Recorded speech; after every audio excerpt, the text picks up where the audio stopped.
Justin Bieber breaking his silence on the ordeal after months of speculation over their one-time relationship. It was hard for me being that young and being in the industry and not knowing where to turn, and everyone, telling me they love me and, just turn their back on you in a second. Different place. Sorry. No, I get it. So you see some guys struggling with that. You see Bieber struggling with that. You see some of these guys struggling with that. They can't get it out of their head. They can't get it out of their head. The things that they did, no matter how they did it, whether they were drunk or high or whatever, you gave up your man card. You need therapy. And that's the thing that hurts them the most. And so they end up on drugs, end up every way to try and get rid of any principles there are. And that's what the business does. Yo, looks like things just took a wild turn in the Diddy ongoing trial. Folks close to Justin say he's done staying quiet. And what he's revealing ain't just about parties and late-night rides, it's names. Big names. And if this list is real, it's not just Diddy on the line, it's a whole lineup of Hollywood secrets waiting to blow. Now, if you've been keeping an eye on the madness surrounding Diddy lately, you already know it ain't just smoke, it's a whole damn fire. Lawsuits stacking, feds circling, insiders finally talking, witnesses testifying in court. But what's really turning heads right now? Justin Bieber. That's right, word is Justin's finally had enough of the silence, and now he's calling folks out by name. Justin Bieber breaking his silence on the ordeal after months of speculation over their one-time relationship. And this ain't just about Diddy. Nah, it's about the whole damn crew that allegedly stood by and let Diddy run his twisted empire of manipulation, coercion, and abuse. Folks who rolled with Diddy but knew what was going down behind closed doors. And one of the biggest names now caught in the crossfire? Usher. Let's rewind the tape a bit, because this mess didn't start yesterday. Back in the day, Bieber was this clean-cut Canadian kid, 13 years old, still rocking the side-swept hair, and kick-starting his music career. Gotta see you, boo, and it's hot all over the world tonight. Said it's hot all over the world tonight. Then came Usher, stepping in like a big brother, talking mentorship, industry guidance, all that sweet-sounding stuff. But here's where it starts turning sour. Instead of keeping Bieber close and safe, Usher introduces him to Diddy. Now think about that, a grown-ass mogul with a flashy wild rep spending one-on-one time with a teenage pop star. Folks didn't question it back then, they just clapped and said, power move. But with everything coming out now, yeah, that move ain't aging well. See, footage has popped up again, clips from years back where Diddy's bragging about having 48 hours alone with Bieber. And man, when you look at that clip today, it don't sit right. It don't sound like mentorship, but something darker, something calculated. Yo, Justin, you ever seen the movie 48 Hours? Right now, he's having 48 hours with Diddy, him and his boy. They're having the times of their lives, like where we hanging out and what we doing. We can't really disclose, but it's definitely a 15-year-old's dream. I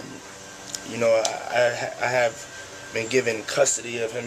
He signed to Usher. I'm signed to Usher. I had legal guardianship of Usher when he did his first album. I did Usher's first album. I don't have legal guardianship of him, but for the next 48 hours, he's with me. So and we gonna go full crazy. I'm going crazy. Crazy. Lamborghini. That's nice. I haven't gotten it yet, though. When is that coming, that Lamborghini? We talked about this last He time. had the Lamborghini for a day or two, and he had access to the house, and he knows better than be talking about the things that he does with Big Brother Puff on national television. Oh, apparently not. Everything ain't... And now Bieber's interviews from recent years are hitting different. The man's been breaking down on camera, talking betrayal, isolation, trauma. And when he says people said they loved him just to turn on him later, yo, who y'all think he's talking about? It was hard for me being that young and being in the industry and not knowing where to turn, and everyone, telling me they loved me and, just turn their back on you in a second. Now here's where things get twisted. People are putting the puzzle together and Usher's face is suddenly all over it. Back in an old Howard Stern interview, Usher said he lived with Diddy in New York for a year when he was just 13. At first, he laughs it off. Says it was fun, exciting, like summer camp. Moved to New York City. and I lived with Sean Puffy Combs for a year. That's the crazy thing. Now, that was L.A. Reid's idea, right? We're sending you New over York to City. something called Puffy Flavor Camp. There you go. To learn some... Flavor Camp. Yeah, Flavor that's what it Camp. was called. And you're going to go to Puff Daddy's. He's going In to... the 90s, do you understand what that's like? Puffy's place was like just filled with chicks and orgying like nonstop, right? No, not really. I Come mean, on. but hey, it was curious. I got a chance to see some things. Yeah, but you were 13. But then he slips. Says there were a lot of curious things going on in that house. And understand what I was even looking at. It was pretty wild. It was Then he drops this line. I'd never let my kids go through what I went through. Kid to Puffy Camp. Hell no. See? That got folks asking questions. If it was that wild for him, what did he think would happen introducing Bieber into that same space? Actually, someone made reference to the fact that Diddy trying to get at Bieber the way he was trying to get at Bieber was looking a little predatory. And then Usher came in and discovered it and managed him and got custody of him and promised to look after him. And then he sent him to the diddler. Different place. Sorry. No, I get it. So you see some guys struggling with that. You see Bieber struggling with that. You see some of these guys struggling with that. They can't get it out of their head. They can't get it out of their head. The things that they did, no matter how they did it, whether they were drunk or high or whatever, you gave up your man card. You need therapy. And that's the thing that hurts them the most. And so they end up on drugs, end up every way to try and get rid of any principles there are. And that's what the business does. Now Justin's done biting his tongue. He's not just breaking his silence. Word is he's calling out every single person who let that twisted mess play out. And yeah, allegedly, Usher's on that list. Not just as a witness, but as someone who might have helped keep things quiet. Allegedly, Usher helped Diddy cover up stuff instead of pulling Justin out of it. Folks online ain't playing. They're dragging Usher for allegedly choosing clout and cash over protection. Now, Justin's reps dropped a statement recently, and it hit hard. He talked about disturbing things going on behind the scenes. He didn't sugarcoat it, calling it exactly what it was. He even said his heart goes out to all the people hurt by Diddy. That's not passive. That's someone saying, yo, I was there, I saw it, I lived it. And now rumors are flying that Justin might be one of the anonymous victims the feds are getting ready to put on that witness list. And the list? Well, it's nasty, because now names are leaking. Names of people who allegedly were part of Diddy's so-called mentorship circle. And it ain't just music, folks. We're talking A-listers, actors, public figures, even preachers. People who showed up clean on camera but might have been deep in the filth off screen. One name hitting the net hard, Meek Mill. Yeah, Meek. Philly's own. Street soldier turned superstar. But allegedly, Meek wasn't just a guest in Diddy's world. He was one of Diddy's mentees turned boy toys. Yeah, his favorite boy toy. Word is, after Diddy's arrest back in September, an audio clip started floating around. Somebody claimed they recorded Diddy and Meek in what they described as a freak session. The tape was nasty, real explicit. They had a recording of Meek and Diddy making love? I don't know if it was love. Okay, you have it? Let's hear it. And the bodyguard who allegedly leaked it said Diddy spiked everyone's drinks before things got started. It was spiked, son. Like, all the champagne was spiked. Everybody was passed the I don't drink, so I was playing that shit off. Drink, I smoke. Like, I smoke and I had my own weed, but like everybody was passed out. Yo, Diddy had that man in the room. Look, yes, I put my ear to the door and I brought the phone because Diddy started going in overdrive. I ain't know what was going on, but I just heard slapping the cheeks. I heard struggling to take. I heard being like, yeah, daddy. Like when he started all that daddy this and daddy that, and then I heard some hollering and struggling. Like, yeah, I kept the phone there and I recorded all this shit because I was like. And that same clip was referenced when Rodney Lil Rod Jones sued Diddy, claiming a Philly rapper who once dated Nicki Minaj was one of Diddy's boy toys. All signs pointed to Meek. Academics jumped on that too. Loud. Said what a lot of folks were already thinking. We got a lawsuit. So the Lil Rod lawsuit we got. Yeah, I read through the whole thing. And It didn't mention Meek by name, but there was a Said footnote. A Philly rapper who used to redacted date the name. Nicki Minaj. It was like a Jeopardy question. Duh, who Yeah. is that? There could only be one person on the planet. Unless there's a Philly rapper that also dated Nicki that no one knows about. It's obviously Meek Mill. So essentially, I reacted to, I literally found out on stream, yo, no way Meek Mill was in these free. Meek didn't take it lightly. He fired back on Twitter, said the tape was fake, said he was being targeted. He even offered money to investigate, saying he was willing to give $100K for an investigation. But let's be real, folks weren't convinced, especially not after another clip surfaced where Diddy calls Meek daddy, no cap.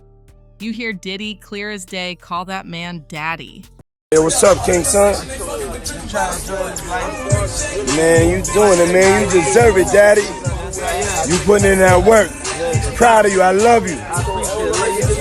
Yeah. That clip spread like wildfire. And the way Meek just sat there, it wasn't a good look. Now people are digging deeper. They saying Meek was allegedly present at those infamous freak-off parties. The ones that folks now describe as chaotic, twisted, and filled with high-profile people doing low-down things. With word that the feds got tapes from those parties, the question now is Meek on one of them? If so, Meek's empire could go down with Diddy. Another name popping up is YK Osiris's, and not in a good way. After Diddy's arrest, photos leaked of Osiris and Diddy chilling on what looked like a straight-up couple's vacation out in Jamaica. Not a crew trip, just them. Alone. Palm trees, beaches, and whatever the hell else goes down when the cameras ain't rolling. As we proceed to get... Then Osiris pulls up to the Breakfast Club, trying to play cool. Charlemagne didn't waste any time. He brought up the Jamaica trip straight out of the gate. And Osiris? Man started laughing, standing up, pacing like he just got caught with his pants down. They say, nah, I ain't gonna say that. I heard about that though, but I ain't about to say that. But What was I ain't it? about to say it on my... You and Diddy? You and Diddy? Yeah. Yeah, you and Diddy. You and Diddy what? You and Diddy. No. They said he was... Him and Diddy what?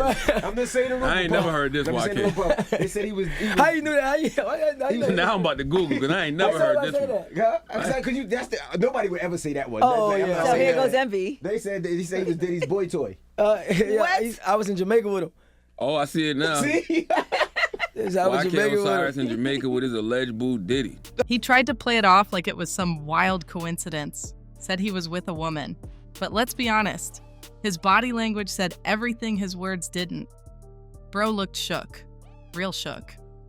And see, he ain't the only one folks are eyeing sideways. French Montana's name is floating back up too. Yeah, French, the same dude always posted next to Diddy with that wild grin.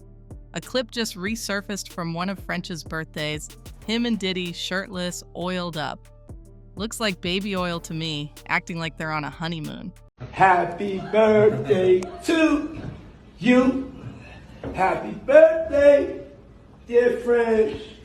Happy birthday to you. Thank you. This is a special birthday for both of us. Yeah. Bro, it looked like baby oil and bedroom vibes, not no party. The internet ain't dumb. People watching that and going, hold up, what got you that industry push, French? For years, people been whispering that French's come up was too sudden, too smooth. Word is he ain't just right-off talent. Some say he paid the price the way a few others allegedly did, with silence, with loyalty, and maybe with a little more. Those circles around Diddy weren't just about music. And now that the lights are flipping on, everything that went down in the shadows is crawling out. But you want to know what really got folks shook? Jay-Z? Yeah, Huv. Diddy and Jay been tight since forever. Red carpets, yacht parties, them hush-hush billionaire link-ups. But now with all this smoke around Diddy, Jay's gone dead silent. Not even a tweet.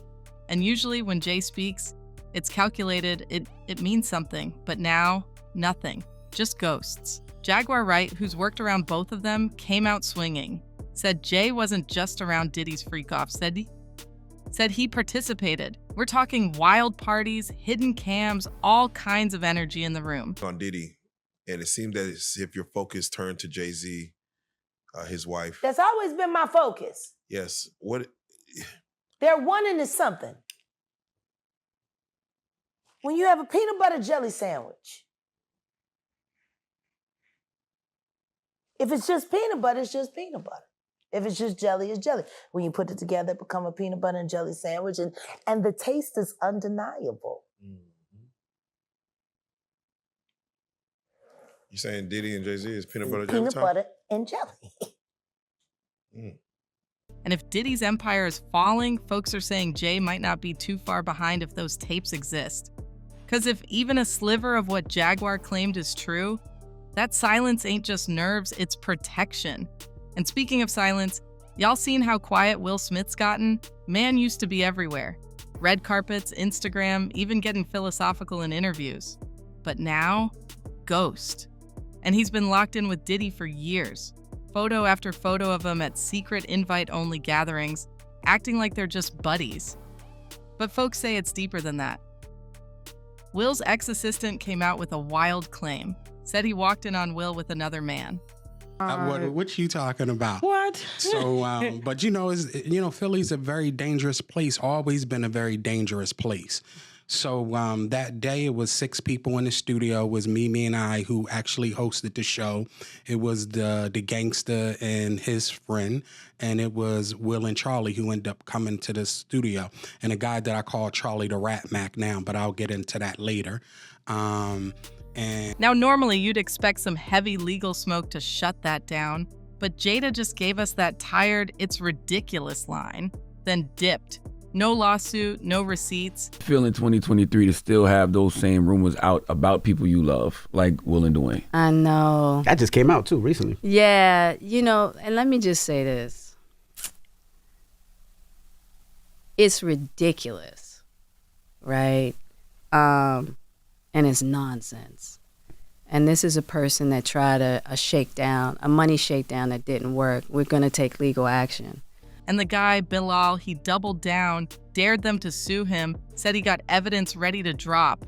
You said I extorted you. You said there's a money shakedown. You said a lot of things about me to get other networks or other podcasters or bloggers scared for me to come on because they think they're going to be sued. Well, Tasha wasn't sued and I wasn't sued. So you got 2 weeks to issue an apology. Because me and Will's situation were about business. And I want you to sue. If not, Jada, I'm going to sue you. I'm going to sue you because you know that you're a liar and you know that the things that you said were untrue. Let's get into... Ain't nobody bluffing like that unless they holding something serious. And the streets noticed. Suddenly, Jada's lips zipped and Will kept dodging. That ain't the reaction of folks with clean hands. Then you got the wildest twist yet. Bishop T.D. Jakes. Yeah, you heard right. The man in the robe. One of the loudest preachers in America. His name's now tied into this whole circus. Lil Rod's lawsuit mentioned him straight up, claiming Diddy used Jakes to fix his public image. Word is, Jakes wasn't just there to look holy, he might have been deep in the mess. Allegedly helping Diddy find new people to pull into his twisted world. Church folks, lost souls looking for direction, and if that's true, it ain't just scandal, it's spiritual betrayal on a whole different level. Gene Deal, Diddy's former bodyguard, said he saw way too much go down behind the scenes. Jaguar right backed it too. And he also claims that, Diddy, he was using T.D. Jakes to fix his image. You believe that? Well, we saw that to be true anyway. That's what he was trying to do all that time. That's why T.D. Jakes was there. To try to fix his image. Ain't no money like church money. He was doing all the things to try to get his image straightened up. Why do you think T.D. Jakes was at Puff Daddy's birthday party? If Bishop Jakes was at a Diddy party, there could only be 2 reasons. Money or sex. That's all that happens at Diddy parties. And now folks are digging up old photos of Jakes chilling with Diddy, real cozy. What used to look like charity events. Now people saying those might have been recruitment grounds.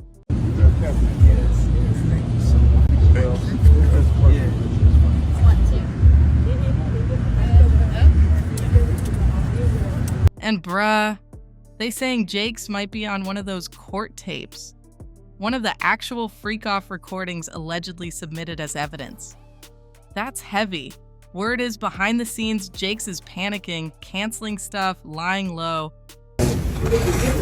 All the people who prayed, and all the people who texted, all the people who had prayer vigils, all the people who were concerned and sent love and sent notes. Just grateful. Thank you. Didn't have to turn out this way. Folks close to him are saying he's acting like he's in survival mode. Some even claim he damn near collapsed on stage from all the stress bubbling up. And if that wasn't wild enough, Diddy didn't just connect to Jakes on the surface. He gave that man's church millions. Straight up donations, kept Jakes looking like the pastor to the stars, but now that illusion's crashing down. What folks thought was a holy alliance might have been a front, PR at its finest, and now it's unraveling. Looks like this whole mess shows one thing. Diddy wasn't moving alone. He had a network. Artists, pastors, media heads all plugged in. Some were down for the ride. Some maybe just kept quiet for their own survival. But now the silence is breaking and the fallout's getting real. And that's where we're at, folks. Justin Bieber's finally speaking up, and if he ends up testifying, or if even one more tape hits daylight, this whole house of cards could come crashing down. Usher, Meek, Jay-Z, TD Jakes, anyone still hiding behind silence? They better pray the truth don't find them, because what's coming next might cost more than just reputation. Word is it could cost careers, freedom, even legacies. But what do you think? Is Justin about to blow this whole thing wide open? And if these tapes really exist, who do you think is sweating the most? Drop your thoughts in the comments, and yo, if you want to stay tapped in as this unfolds, make sure you like, subscribe, and hit that notification bell. Because this drama, it's nowhere near over.